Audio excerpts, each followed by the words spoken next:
Përshëndetje Mariglen, mirë se ke ardhur në Solo Intervista. Përshëndetje Artur, falenderoj për ftesën në këndin tënd të intervistës dhe bisedës me miq e shok. Atëherë, diçka për karrierën shkurtimisht, si filloi të rritë zemra juaj për gazetarinë? Pasion. Edhe unë po marr nga pjesa e fundit. Faktikisht u kam fituar të drejtë studimi pasi kisha plotësuar formularët, se kam shkuar në moshë pak më të madhe në shkollë, jo menjëherë pas mbarimit të shkollës mesme, dhe kisha fituar drejt studimi për inxhinieri navale në Vlorë edhe për gjuhëletërsinë në Tiranë, këto dy degë. Për shkak të një gabimi teknik në plotësim, pata një lloj zhvillimi, pas një kontakti me një kushërinë time në Tiranë. Shkova të kërkoja edhe një mendim se mund të bëja, isha jashtë afateve të regjistrimit, dhe ajo, si një gazetare vjetër, në fakt më tha, Mariglen, pse nuk e sheh gazetarin, ti pëlqen të shkruash, të lexosh. Çfarë viti për fjalë? Po, në vitin 2006, mos gaboj, pra rreth 2006-2007, nuk 20 vite. Po, gali 20 vjet më parë. Sepse tregu i gazetarisë kërkon gjithmonë gazetar të rinj, ka nevojë më praktik për të punësuar. Në atë kohë, Artur, duhet të themi se për një vend pune si mësues gjuhëletërsie, një profesion që mua më pëlqen dhe të thënë vërtetën, pëlqen dhe letërsia, le të themi radha ishte 30 mësues për një vend pune. Ishte demoralizuese. Është akoma edhe sot radha është. Të studioje në ato kohë. Gjithsesi, pasioni është pasion dhe të ndoqja këtë këshill. U regjistrova në një universitet privat në atë kohë në Tiranë, i cili pati 10 ditë më vonë regjistrime, kaq ishte gjitha, dhe ndoqja këtë lloj profili që më pas u bë dhe një lloj pasioni, u bë dhe puna ime e përditshme. Kështu hyra unë në gazetari atje, patëm angazhime, kuptohet, më modeste gjatë viteve të shkollës, u jam mirënjohës gjithë profesorëve cilët duhet pranoj që në Shqipëri kemi gazetarë shumë të mirë në gjitha nivelet, pavarësisht se shumë herë ata nuk kuptohet ose zëri tyre këmbon i qetë, por i logjikshëm dhe nuk merret shumë herë në konsiderat nga publiku i cili është mësuar më tepër të shohë ose të ndjekë debate me natyrë politike e tjera. Kështu hyra unë. Më vonë kuptohet, mu hap një mundësi, 2-3 muaj kam punuar pa pagesë ndiku, derisa fillova punë si gazetar televizioni, pra radio televizionit Korça. Kam zëvendësuar një zonë që doli në pension atë kohë. Mu krijua kjo mundësi dhe doja edhe unë të shpalosja aftësitë e mia. Të jemi sinqert, në fillim bëja gabime sepse nuk është e lehtë të jesh gazetar, të ballafaqohesh menjëherë me terrenin, kërkon shumë cilësi, duket aq bukur nga jashtë, po të bësh dhe terrenin, të bësh tysha në studiot e montazhit, përzgjedhësh, të presësh intervistat, të konceptosh. Shumë herë gazetarët ballafaqohen me atë që edhe duan të mos e djegin lajmin, po ndonjëherë duan që, si thonë në Shqip, mishi të piqet dhe helli mos digjet, të kalojnë mesazhin, por duke bërë një lajm parimisht, pa vënë emra, për shkak se edhe keq interpretimet ekzistojnë, edhe mundësitë për të patur shumë dokumenta faktik mungojnë, pra je gjithmonë i varur nga intervista, nga qëndrime, duhet një arkiv, duhen të themi angazhime të gjata, po kur punon në një në departamentin e lajmeve, aty kërkesat janë të merrësisht të larta, dhe mendoj jo vetëm unë, por çdo njeri duhet të tregojë mirënjohje për kolegët apo për gazetarët, por edhe mirë kuptim, sepse në një presion të madh që ata ndodhen për të arritur oraret e edicioneve të lajmeve, ku ne ulemi aty. Po si e brenda nuk e kupton. Nuk e kupton, e di, po e di. Këtë lloj sektori. Do të thënë çfarë presioni kanë ato minutat e fundit për të arritur kohën, si në montazh, si në prerjen e intervistave, shkrimi, konceptimi e tjera me radhë. Pastaj reportazhet, dokumentarët që punojnë paralelisht, t'japin më tepër kohë. Ndonjëherë janë dhe gjëra që ato mbesin më gjatë memorie. Edhe ato kanë afate. Edhe ato kanë afate, por lajmet, departamenti i lajmeve në veçantë është mjaft kërkues të përmison të rrit, por gjithashtu e kështu më pas ka vijuar duke fituar dhe eksperiencë nga ata që ishin më herët, nga kolegët të tjerë, nga operatorët, të cilët në fund të fundit të gjithë janë vëzhgues të realitetit. Dhe kështu vijova këtë profesion. Kam bërë shkrime, kuptohet, edhe pas disa vitesh kontribut aty, ku arrit atje me edhe kryeredaktor për një farë kohe. Mendoj që thjesht kam punuar me një pastërti profesionale mbi të gjitha.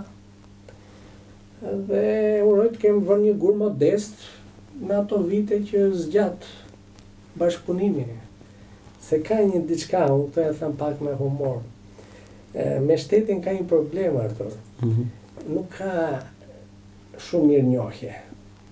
Sepse nuk është individ, është institucion. Nuk ekziston kështu në realitet, është imazh. Ka një njohje direkte nga ty, po me institucionin askush nuk të thot faleminderit. Faleminderit ose gëzimi yt është kur takon njerëz në rrugë që mund të kesh ndihmuar ose ke trajtuar tema dhe probleme që ata kanë dhe një fjalë e tyre pozitive, e mirë, kjo ta gëzon zemrën, themi. Pjesa tjetër ndonjëherë është një lloj matësi nëse ke bërë mirë punën ose jo. Kështu. Më vonë kuptohet kam punuar dhe në organe apo media tjera kombëtare dhe lokale, edhe në media të shkruar, edhe në atë elektronike, kam qenë pjesë dhe dokumentarëve të ndryshëm, edhe sportin, cilën e kam patur një dashuri të vjetër, jam angazhuar edhe pranë edhe sport, për pak kohë. Më së fundja kam, po themi, mbyllur një lloj cikli pranë Euronews Albania, ku kam qenë aty korrespondent për qarkun e Firit. Kjo është me pak fjalë një lloj rrugtimi në këtë. Atëherë, si mendon Marigleni për gazetarët e rinj, për shembull? Çfarë mund t'i sjellë ata te gazetaria?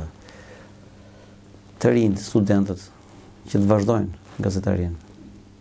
Shumë vite më përpara dhe më vjen mirë për këtë, pranë televizionit ku punoja fillimisht, ishin afruar 3-4 të rinj që sot janë pjesë e tregut mediatik. Po. Me njerin kam ende edhe kontakt madje dhe 2 vajzat, cilat një moderatore dhe një gazetare tjetër, por që i gjetën vetvete në kryeqytet në Tiranë, ku dhe tregu ishte pak më i madh. Nuk shikoj dhe aq interes të madh për them të vërtetën, sepse ndoshta të kurrja e mediave lokale ka ndikuar pak negativisht në këtë drejtim. Transferimi online kërkon më pak njerëz, jo gjithë e kanë mundësinë të transferohen në kryeqytet, të kërkojnë, po dhe atje ka një konkurrencë. Po nuk zhvillohet gjithçka në kryeqytet, ka dhe... Por edhe perceptimi se çfarë është kjo punë. Kjo punë ka të mirat edhe të keqet e veta. Ka të mirë në një lloj promovimi publik, një zë t'i flet dhe për ata që nuk kanë zë, në shumë raste. Gjithashtu, është edhe një problem që kjo është një punë pa orar fiks, për një ngjarje, për diçka, nuk flasim për të jashtëzakonshme, mund të bëj vakit të qëndrosh edhe 48 orë në punë. Me forcat e policisë, emergjenca civile. Kupton dhe nuk e kupton dhe orën se intensiteti S'ka për të ngrënë, po duhet i di publiku. Po është vërtet, ka vështirësi, mjaft vështirësi, humbet edhe orë nga prania jote në familje, kjo është ka dhe sfida, pra ka dhe edhe të mirat njëre publike, por edhe janë dhe dy perceptime të tjera, madje lidhur me këtë, me atë dëshirën e mirë, pasi përballesha në terren me duke bërë Vox Pope, për shembull, intervista me një botë kuptim pak jo aq formuar të publikut, siç isha edhe vetë pa u marrë në këtë fushë, të jemi sinqert. Më lindi si nevojë brendshme të shkruaja disa gjëra dhe me një shtytje miqësore bëra një libër modest, tek i cili kam dashur të shpjegoj pikërisht diçka mbi punën e medias. Në atë kohë isha në media kombëtare lokale, si mund ta quaj, që përfshinte të dy aspektet, por pikërisht për të sqaruar tek publiku cili është roli i gazetarit, dhe se këto ka qenë dy target grupet cilat unë kam dashur të kem në fokus dhe të shpjegoj disa gjëra. Që cila është puna e gazetarit prapa asaj që ne mendojmë apo imagjinojmë, dhe në të njëjtën kohë edhe një fokus tek ata, le të themi, maturant quhen, ose gjimnazistë, cilët aspirojnë për të bërë pjesë e kësaj industrie nesër, se media është industrie e rëndë. Dhe kush është brenda e kupton, edhe numrin e punonjësve, parat që duhen të punë gjitha me po për të qenë atje duhet të kesh edhe një koncept bazik, si është kjo punë, si zhvillohet, kemi sot televizioni, radio, gazeta, të gjitha këto tashmë kanë faqen e tyre online. Ashtu me drejt edhe shumë analistë kanë quajtur martesa e mediave, nuk është shpjeguar nga unë, po është nga filozofët dhe analistët të cilët sot media, pa dashur të ngatrojmë edhe tematikat, është në një sfidë të vetëm për vërtetësinë e lajmit, se sot informacioni është aq i madh sa publiku e ka të vështirë ku të shkojmë përpara të ndjejmë. Të zgjedhë atë burimin ku ai merr informacionin.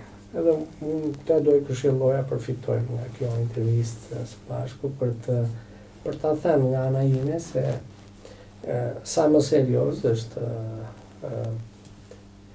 një institucion, një media, një individ i cili mund të ketë edhe faqet e veta, aq më i besueshëm është edhe informacioni që ti merr aty, pra burimet cilat ai i referohet. Kështu me radhë. Okej, kemi informacione, po themi, se ka shumë informacione. Kemi disa renditje në Ballkan. Ne jemi të fundit të gjitha. Si mendoni, Marigleni, si mund dalim ne nga kjo prapambetje këtu statistikore? Në të gjitha fushat, është në të gjitha fushat. Në mos në fund, afër fundit. Kjo është dëshira jonë për të bërë specialistën, për fakto nuk kanë personi dur për të bërë analiza ekonomiko, politike. Mendim, po. Por, kuptohet si mendim. Po e marrim si garë me vendet. Kemi. Çdo njeri ka një opinion personal. Mendoj që janë ciklet historisë që do marrin kohën e tyre. Ne na duken shumë vite për shumë pluralizm. Por në thonjza me pak humor për një analist europian, ne dukemi si ata kujtojnë si fatosat e vegjël, si ata amatorët, të cilët jemi ende shumë të rinj dhe kemi shumë për të mësuar, për të rritur. Thjesht me teknologjinë e cila ka shpejtuar shumë ritmin e jetës, të informacionit, të kërkesës, të konsumatorizmit, ne duhet jemi të vëmendshëm të ndjekim edhe të ecim me hapa pak më të shpejt për të integruar në mendimin bashkohor, si vendet tjera europiane. Pastaj nëse Shqipëria është në disa parametra pak më bazë nga vendet tjera. Këtu ka disa faktorë, për shembull janë dhe kulturat që ndikojnë, kupton. Në një farë mënyrë ta zëm popujt slav kanë qenë pak më afër njëri tjetrit në kulturë më të ngjashme, ndoshta edhe marrëdhëniet me jashtë jo aq të izoluara.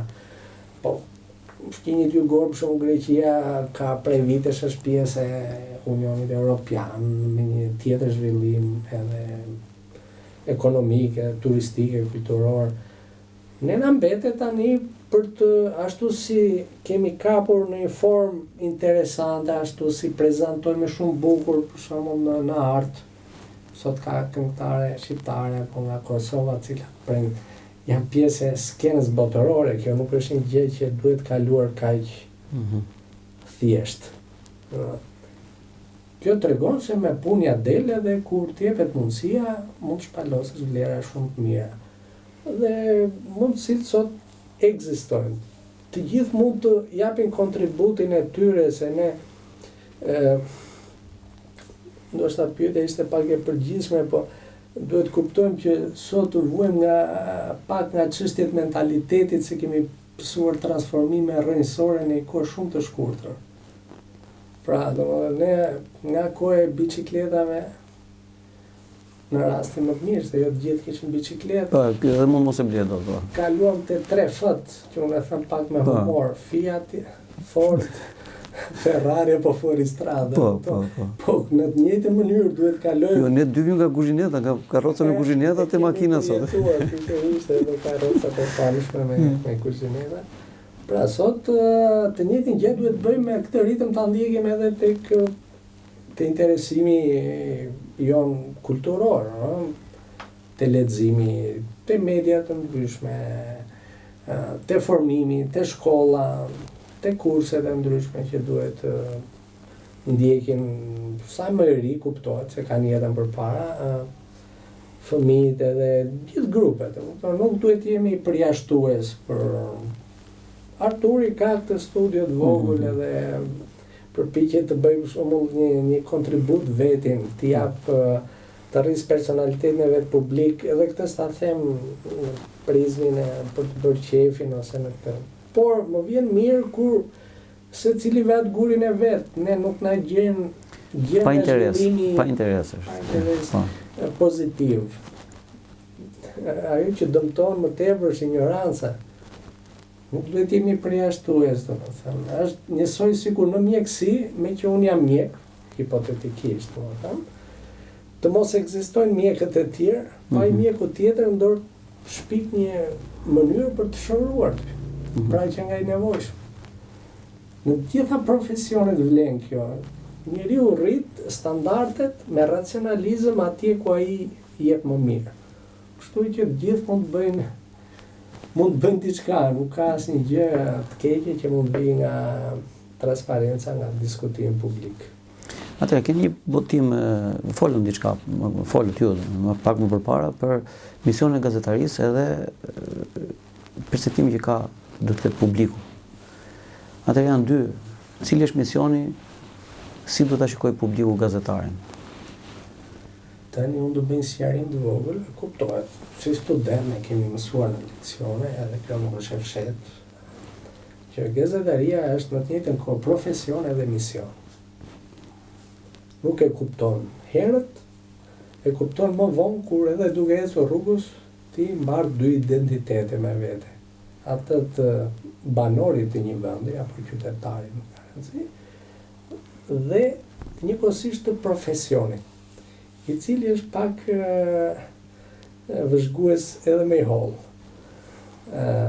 Pra, për të kuptuar, le të themi më mirë, se thuash, rolin që ka gazetaria, duhet të jesh brenda fushës, por edhe kur je në këndin e publikut,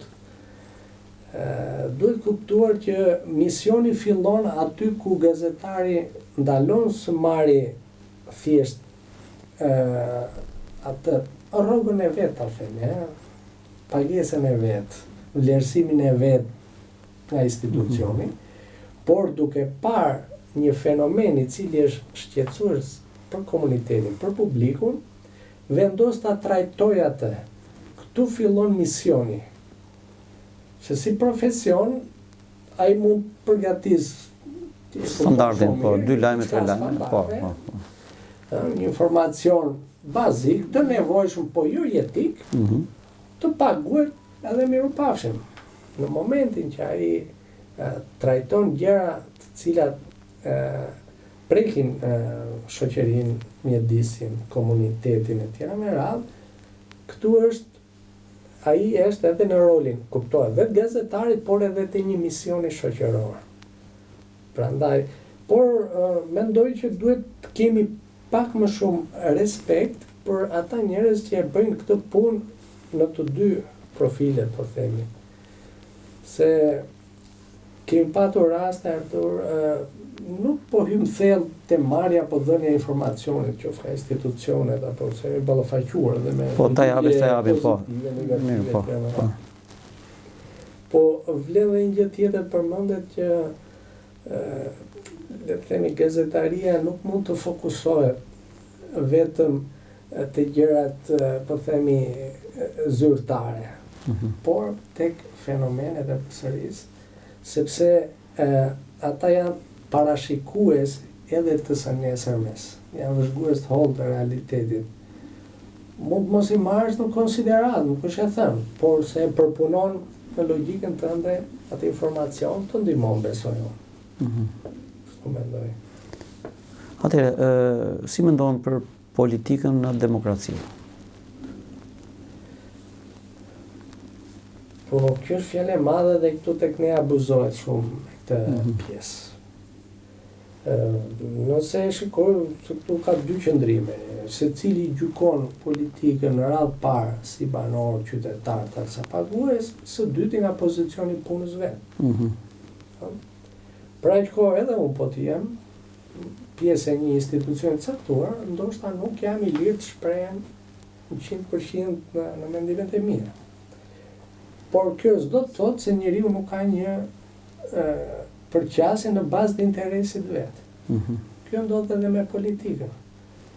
Partitë politike në radhë parë janë grupime interesi, por edhe le të themi përqasje ndaj vlerave të traditës, të kulturës, edhe të ekonomia, përfshihet, kuptohet në këto.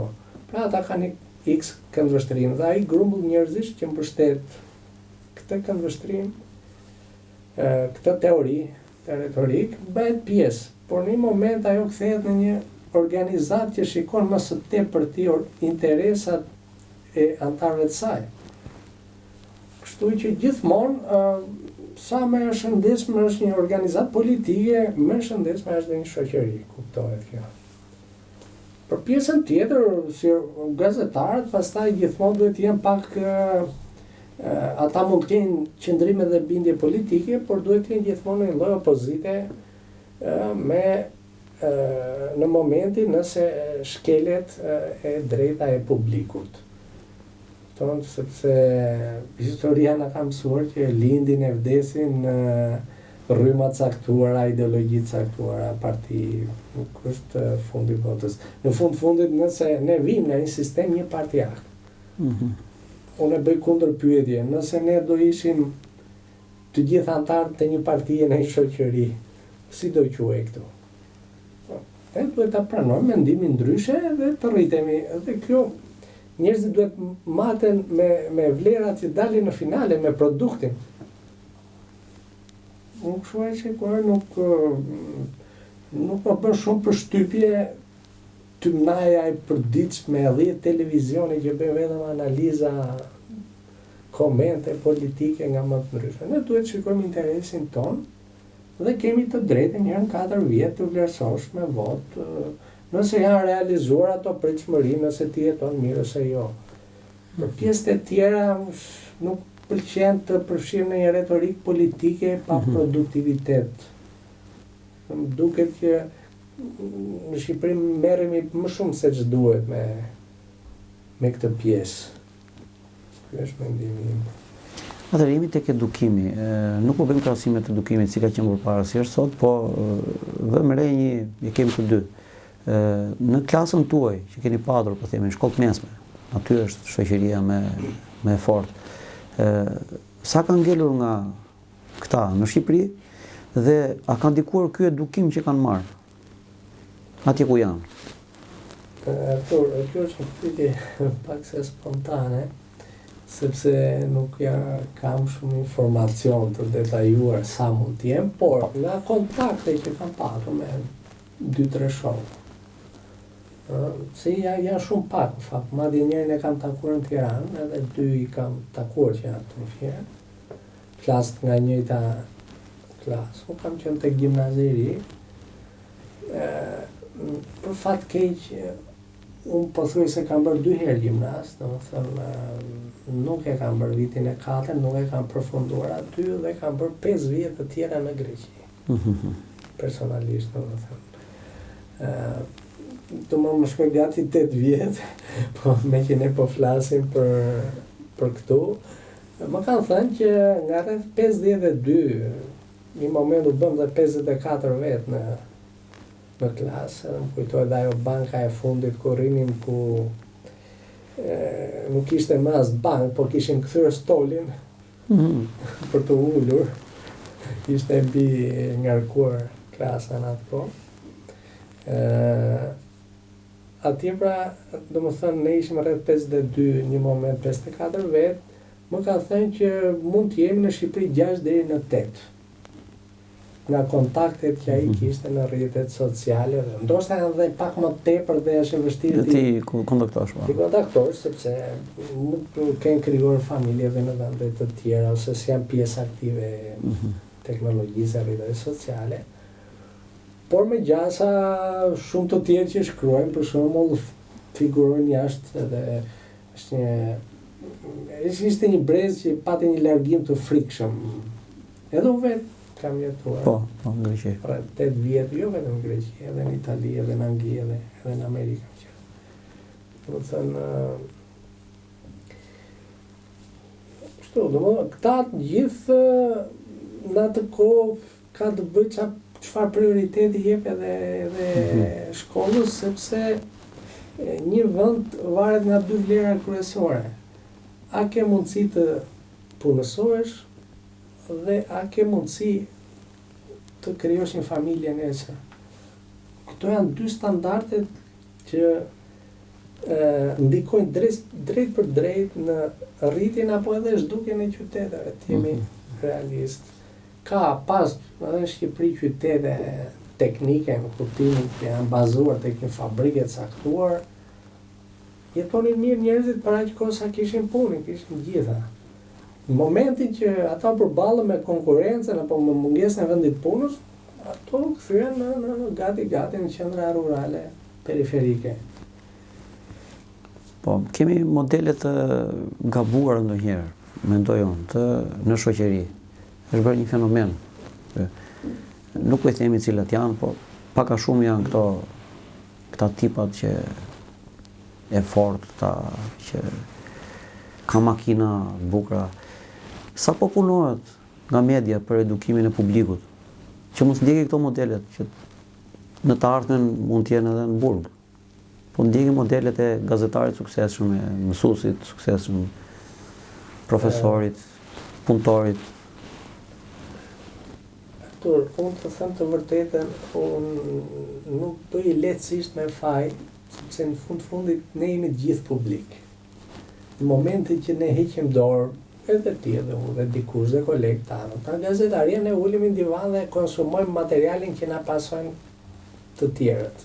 Pa marrë në kuptimin pasiv që atë modelet lajmë informacion, duke qenë se sot ka pafundësi, nuk mund të luajë një rol edhe kaq esencial në kuptimin që e tha dikush, ne do të dëgjojmë vetëm këtë. Mos bëj këtë punë, mos u merr me diçka negative apo tjera. Për sa i përket modeleve të shoqërisë në këtë formë, njerëzit gjejnë një mënyrë për të mbijetuar. Kur kjo mënyrë është imponuar nga pamundësitë tjera, kuptohet që ka edhe lehtësira morale. u gjenda ekspozuar e tjera me radhë. Kur është një zgjedhje, mendoj që nuk ka lehtësisht vend në shoqëri, sepse moralisht nuk qëndron, gjithmonë ka një moral, ka një etik për çdo gjë. Ose së paku synohen. Me çfarë do që të bësh, sido që ti krijosh lekët, sado i fort jesh, mendoj që do që fëmija yt së paku të shkojnë në shkollë. Të marrë një profesion nesër. Standardizohet. Më tepër shkoj si një rrugë të shkurtër për të patur një lloj suksesi ekonomik, por nuk e shoh si një zgjidhje afatgjatë. Shpesh janë të imponuara, kuptohet që asnjë lloj shoqërie nuk i miraton. Pastaj nëse modeli zgjerohet në masë, duhet shikuar shkaqet pak më mirë, se nuk bëhet vetëm me, le të themi, duke folur. Po, nuk bëhet vetëm nga media, po. Po mund të flasë, po nuk të ushtit dot. Po. Ta themi edhe në këtë mënyrë. Kuptohet që nuk miratojmë modele.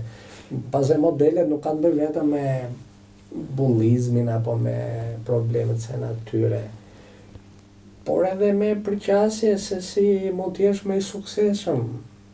Domethënë, mua më bën përshtypje, pak vitin parë ishte pak më theksuar. Unë nuk kam asgjë personale. Kemi personale, ne po flasim për fenomenin, nuk po flasim me emra. Fenomeni për shembull, fenomeni i tatuazheve. Po. Ishte u bë mod, edhe kur bëhet një gjë mod, të gjithë shkojnë të bëjnë një. Po thua edhe ti thua pse se bëu një. Jo, madje edhe unë kam menduar. Po, gjykuar askënd. Thjesht ndoshta më shpëtoi mungesa e kohës. Nga diçka që mund të isha penduar ose mund më vinte edhe mirë, nuk e di këtë ta them. Po desha të them një gjë. Duhet mendoj me mendjen tonë. Kaq është këshilla ime. Pse?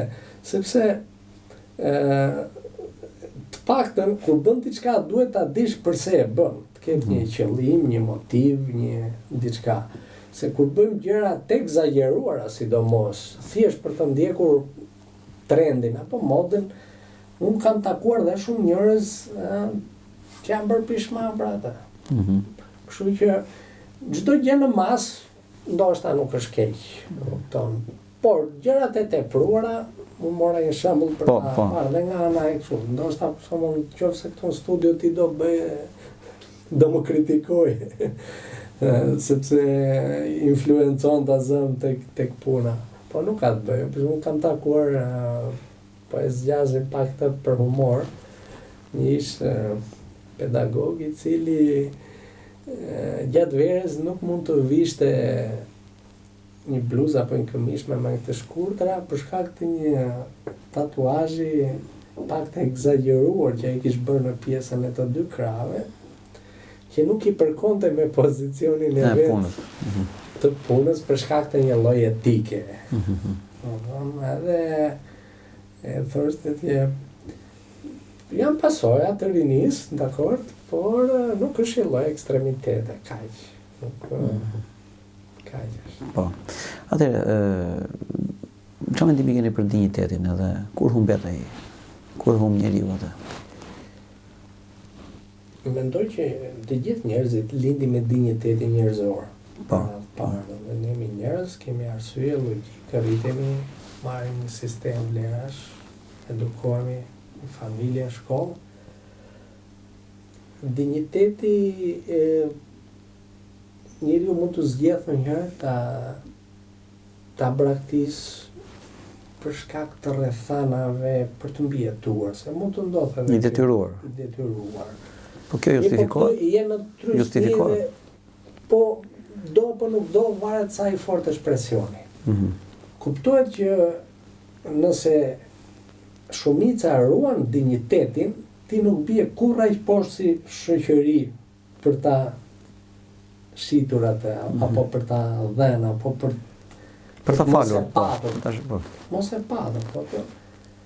Dhe çështje shumë, kjo është diskutim filozofike, po dhe jo, po flasim në kontekstin shqiptar, e detyrohesh në Shqipëri ndonjëherë që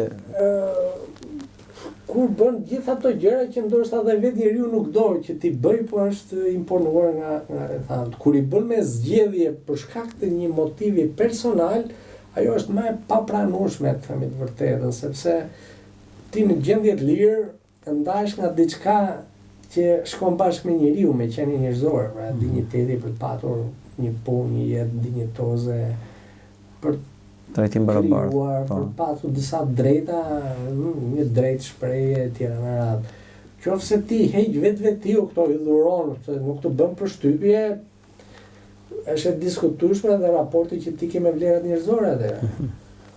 Por kushtet të presionit edhe ndodh, nuk duhet të them fjalë madhe, si thon kur mos thoj kur që po mendoj që njeriu ka raste që dhe mund ta humbas ndonjë, por nëse punon edhe pendohet për një gjë që e ka bërë me vullnetin e vet, prapë edhe mund ta rifitoj dinjitetin. Pastaj personaliteti ka të bëjë, është një tjetër etapë profil. Dihet njeriu krijon një lloj personaliteti edhe këtë pak a shumë ka njerëzit, po disa ka më të spikatur, ose më saktë përdoret për një grup njerëzish që dalin pak përtej botës së tyre personale, marrin angazhime publike, janë pak më altruist. Nuk është e thënë që gjitha këto gjëra të jenë vetëm në aspektin pozitiv, edhe negativ nëse janë, do thosh është një personalitet. Ato pozitiv zgjasin, për ato negativ janë kështu. Jo kaq dashamirëse, po gjithsesi prirë drejt pozitivitetit, kuptohet. Edhe mendoj që krijohet me shumë punë, vjen është I lidhur ngushtë me profesionin që bën njeriu, pra e merr edhe përmes prandaj thuhet ajo shprehje në gazetari, për shembull X ishte personalitet në fushën e artit, pikturës, muzikës e tjera me radhë. Atëherë pse jeni larguar nga gazetaria? Cila është arsyeja? Falenderoj për pyetjen, për të bërë një sqarim të vogël. Po. Se ka një lloj keq kuptimi. Asnjë profesion, njeriu nuk mund të divorcohet nga profesioni. Ja, me njëherë, po. Nga njohja. Në momentin që ti ike nga një spital, pra nuk je më mjek, ti mund të shkosh në një spital tjetër, pra ti kualifikimin dhe njohurit I ke. Çdo profesion është aty. Vendos njeriu kur e nis, kur e praktikon, kuptohet që ka dhe një lloj standardi, kërkese, sa më shumë angazhohesh, punon, më tepër arrit vlerat. Sa më pak merresh, humbet edhe ti pak nga profesionalizmi yt. Unë kam bërë një lloj distancimi për momentin nga ai aktivizmi direkt në një media kombëtare ose lokale me kod plot. Por jam pjesë e le të themi krijimeve të ndryshme mediatike, shkrimeve, kryesisht online, publicistik më tepër. Po kam zgjedhur ti përçoj përmes platformave të tjera serioze, në shkrim, në qëndrim, pjesëmarrje në reportazhe të tjera me radhë. Kam zgjedhur një formë pak më të zbutur për momentin, sepse e tillë është dhe faza që po kalojmë, kemi detyrime nga më të ndryshmet. Edhe janë dhe cikle, duhet të grumbulluar një lloj energjie brendshme. Një bagazh për të qenë pak më, le të themi, më publik, më produktiv. Sepse janë media ka një kërkesë të jetshme për informacion gjithmonë, për gjëra të reja, për gjëra që bëjnë klik, për skupe, për çdo lloj gjëje. Edhe kjo kërkon energji. Por, të them të vërtetën, dhe unë këto nuk e kam fshehur, Artur, shumë njerëz nuk e dinë. Ne folëm për gazetarin në disa aspekte, dhe madje unë duhet ta pranoj që mendoj që jam ende modest në këtë lëm, por jo pa përvojë, pa modesti e them, dhe ka një diçka, vlerësimi për këtë profesion në aspektin praktik, për fat keq vazhdon të jetë i dobët. Në aspektin ekonomik, shumë. Unë mendoj që së paku një gazetar, nëse do isni me raport të drejt, për shembull konkret nga një ish korrespondenti shumë vite më parë, ndoshta në vitet 80 apo 70, të mendosh që një mësues, unë pa e kthej së prapi, merrte sa 1/3 e pagës së një gazetari. Nuk e di edhe sa Para 90-s. është, po e kam një Para referencë. 90-s. Para vitit 90. Po nëse sot një mësues mund të marrë 70.000 lekë të reja, nuk e di, po them. Edhe më shumë, po. Varet, po. Atëherë, po le të marr edhe 200.000 lekë. Sa shokë një gazetari sot, sa? Sepse punon edhe 16 orë në ditë. Jo, është urgjenca, është ai bie zilja Ai ikën. nuk ka orare, punon shtunën, punon dielën, punon natën. Sa është mesatarisht rroga një gazetari? Avokatin e gazetarit, mirë, kërkesat e profesionit janë të larta, duke qenë të këtilla, pse mos të ishte një vlerësim i këtill. Ndërkohë që sot, pothuajse të gjithë korrespondentët në veçanti, që bëjnë një punë që duhet lavdëruar për angazhim. Ata janë ushtarët e parë në vijën e frontit. Ata janë burimi, pra, thënë, kontakti i parë në lagë. Ata u plagos një dje në demonstratë. Në nivelin e, po të themi, midis pagës minimale dhe një pagë mësuesi. Domethënë besoj nga 50 deri në 70.000 lekë. Po marr një mesatare, se nuk pak mund dikush mund marr. Sot kanë zgjidhur le të themi përmes pjesëmarrjes në 2-3 media të mundohen të arrijnë plotësojnë pak të ardhurat, se i tillë është dhe ky profesion, nuk është se mund të jap kurse private, çfarë mund të bëj. Pra do bëj diçka tjetër paralelisht për të plotësuar të ardhurat. Po, ne shesim kohën, të gjithë ne si individ, mes punës shesim kohën edhe duhet të si pas të gjejmë një formë për t'ja dalë. Atëherë, si banor i qytetit, të dy banor jemi, mendon për ndonjë lëvizje, po themi në qytetare, civile, në ndihmë të institucioneve, këshilluese? Artur, unë mendoj që të gjithë grupet e interesit, fieri ka një fat të madh. Po problematika ka më të ndryshme, po unë e quaj fat praninë e shumë komuniteteve në qytet. Ne jemi njohur si qytet i zhvilluar me ritme të shpejta para viteve 90, midis pas luftës së dytë botërore, qyteti mori një zhvillim të madh, të shpejt. Jemi kështu të paktën citohemi edhe nga banor tjetër të Shqipërisë kur të jemi në një qytet tjetër, si një qytet heterogjen me disa komunitete. Kjo në një farë mënyrë na dha dhe një lloj përqasje që ekziston dhe e ndryshmja. Dhe ky është zhvillim. Nuk mbetesh i mbyllur aty në guackën tënde, po mendojnë që ka gjëra të mira që mund t'i fitosh edhe nga miq, shokët e tu, kolegët, familjarë dhe gjithë. Pra, për mua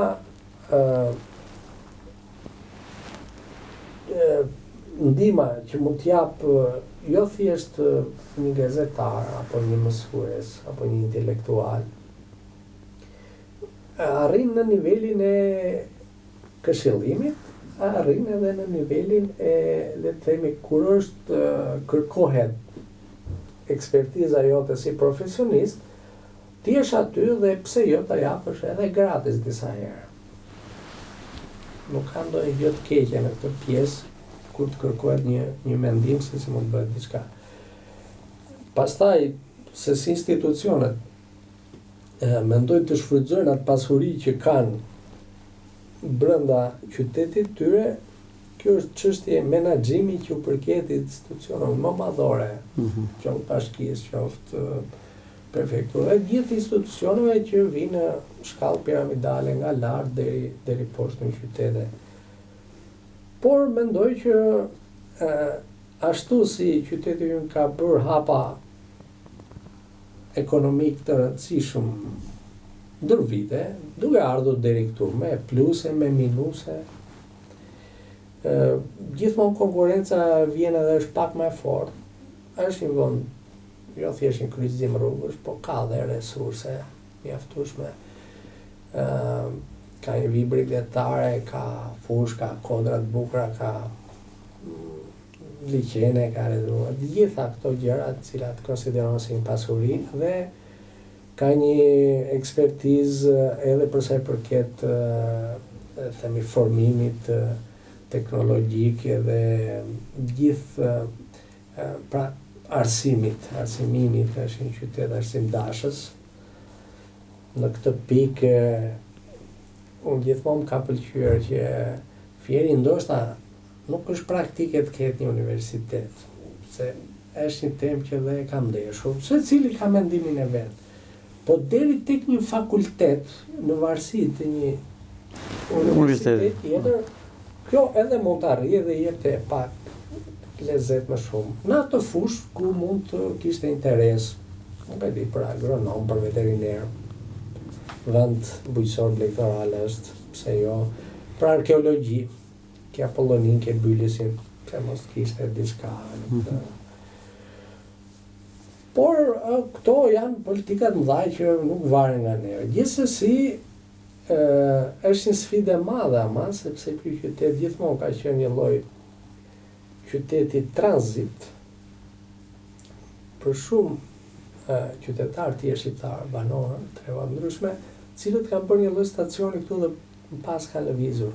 Është një moment për të krijuar edhe një lloj identiteti më të spikatur lokal, për të qenë më tërheqës, në mënyrë që le të themi ai që ka ngritur këtu një lloj baze, të vijoj atë jetën familjarët e tij ai vet, ta shijoj këtu, pse jo, nuk mungon asgjë për këtë pjesë. Gjithmonë mbeten të hapura këto diskutimet se qarqet intelektuale të një qyteti janë kryesisht tje vetë pjesë mësimdhënies, e muzikës, ke kontributet shumë fishta. Këto janë gjithmonë këta njerëzit pra që janë pak përtej profesionit dhe angazhimet e tyre që marrin pjesë ose kanë dëshirë të japin një kontribut edhe në jetën publike. Nuk ka asgjë të keqe të ketë shoqata në mbrojtje të ose me tipare lokaliste, por jo si qëllim në vetvete pastaj, domethënë të gjithë duhet të vënë një gur ashtu siç kanë meritat që pasurojnë qytetin, ashtu dhe duhet të ndihen pjesë e tij, domethënë mos as kam pse ndihen të përjashtuar, po as kam pse të kenë një monopol. Të gjithë jemi pjesë dhe kështu krijohet identiteti i një vendi. Siç thuhet për muzikën, kot për ngacmim, ka thënë në janë tjetër, muzikë elbasanase, muzikë shkodrane, serenata korçare. Ka diskutime se është mund të jetë edhe me motive. Po ne diskutojmë se po mirë, pse mos krijojnë, nëse një qytet ekzistojnë 10 këngëtar aktiv. Jo, ke mirë identifikime, po. Ata krijojnë një lloj tradite. Ka, janë këngëtar, po. Janë. E të këndimit. Jo, e di që është ruajtur traditë, po. Edhe duhet zhvillohen edhe te ka hapësira, se nuk është jemi bashki me kontribut të madh, flas kur thon bashki e kam i referon territorit më tepër. Me një kontribut të rëndësishëm ekonomik, por edhe me kapital njerëzor. Dhe nisur nga kjo, edhe gjithë elementet që lidhen pastaj duhet të jenë po në një nivel. Do thënë të japim atë lezetin e duhur, sepse lidhe dhe shkolla me këto gjëra, po kalojmë nga e fushën tjetrën, po pas të bisede lidhe me biznes. Për shembull, nëse do ishe marrë me sport, do ishe i detyruar një moment për të vazhduar universitetin të lëvizje nga ky qytet. Po. Dhe ti ndërpret një karrierë e cila mund të vijonte edhe shumë mirë. Sot ka më tepër mundësi edhe pagesa më të mira edhe për sportistët elitarë. Kjo, gjithmonë duhet ketë një lloj graviteti të rëndësishëm edhe në rritje edhe këtu në mënyrë që ta gjej vetveten. Se në fundit i tham dy elementet kryesorë, punësimi dhe a ja del, a nuk ja del të mirëmbash një familje. Këto janë motivet që bëjnë njeriu ose të lëvizë në një vend ose të qëndrojë aty. Pjesa tjetër është statistik. Nëse statistikat shkojnë në kahun negativ, pjesa tjetër është retorik. Nëse statistikat qëndrojnë aty ku janë ose në kahun pozitiv, ky është një lajm shumë i mirë. Vlera gjithmonë shkon tek një gjë që rritet. Po. Urojmë që... Atëherë, jemi në fund bisedës edhe e kemi zakon një mesazh për publikun. Mesazh... Mirë, kuptohet një mesazh i përgjithshëm shkon nga unë. Të kenë shëndet, të kenë dashuri me njëri tjetrin, të punojmë gjithë së bashku që këtë vend që jetojmë, i cili na jep identitet kur ne prezantohemi diku tjetër, ta arrisim akoma më shumë. Kemi bërë gjëra të mira, mund të bëjmë gjëra më të mira akoma, dhe të ecim përpara, të marrim iniciativa. Gjithmonë ka një konkurrencë aty. Po ngarje, midis qytetit dhe midis gjithëve. Po. Ne bëjmë pjesën tonë. Ka gjëra për cilat shijojmë për mirë, për keq, për gjitha, po. Gjithsesi, kjo është shëndet, dashuri, mirë kuptim, dhe ta duam punën njëri tjetrin këto. Okej, Magleni, ju falenderoj për bisedën dhe ju uroj suksese. Falenderoj për ftesën.